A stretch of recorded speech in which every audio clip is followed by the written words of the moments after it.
കേരളത്തിലെ ഏറ്റവും വലിയ ഇരട്ട തുരങ്കപാതയുടെ ആദ്യ പാറ പൊട്ടിക്കലിന്റെ സ്വിച്ച് ഓൺ കർമ്മം മുഖ്യമന്ത്രി പിണറായി വിജയൻ നിർവഹിച്ചു.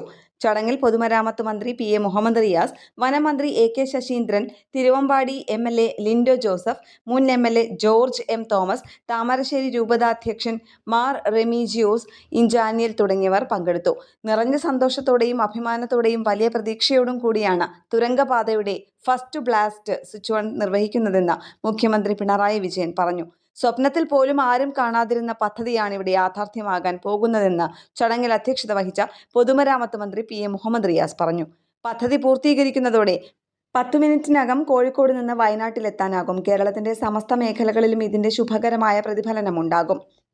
ഇത് ജനകീയ വിജയമാണെന്നും മന്ത്രി റിയാസ് പറഞ്ഞു. കിഫ്ബി പിന്തുണയോടെ നിർമ്മിക്കുന്ന ഇരട്ട തുരങ്കം 2029 പൂർത്തിയാകുന്നതോടെ താമരശ്ശേരി ചുരം കയറാതെ വാഹനങ്ങൾക്ക് കോഴിക്കോട് തിരുവമ്പാടിയിലെ മറിപ്പുഴ സ്വർഗംകുന്നിൽ നിന്ന് വയനാട് മേപ്പാടിയിലെത്താനാകും. ഇന്ത്യയിലെ ദൈർഘ്യമേറിയ രണ്ടാമത്തെ ട്വിൻ ട്യൂബ് ടണൽ കൂടിയാണ് ഇത്.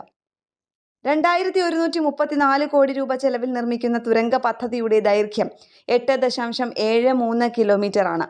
കോഴിക്കോട് വയനാട് യാത്രാ ദൂരത്തിൽ 35 കിലോമീറ്ററും 1.30 മണിക്കൂർ സമയലാഭവും ഇതിലൂടെ ഉണ്ടാകുമെന്നാണ് വിലയിരുത്തപ്പെടുന്നത്. 23 ഡ്രിൽ ഹോളുകളാണ് വെള്ളിയാഴ്ച ബ്ലാസ്റ്റ് ചെയ്യുന്നതെന്ന് കിഫ്ബി എക്സിക്യൂട്ടീവ് ഡയറക്ടറും അടൽ ടണൽ തീർത്ത് ചരിത്രം കുറിച്ചയാളുമായ ബോർഡർ റോഡ്സ് ഓർഗനൈസേഷൻ മുൻ chief engineer K P Purushothaman പറഞ്ഞു. ഡിലേ ഡീറ്റനേറ്റർ സംവിധാനം ഉപയോഗിച്ചുള്ള പാറ തുരക്കൽ രീതിയാണ് ഇവിടെ നടപ്പാക്കുന്നത്.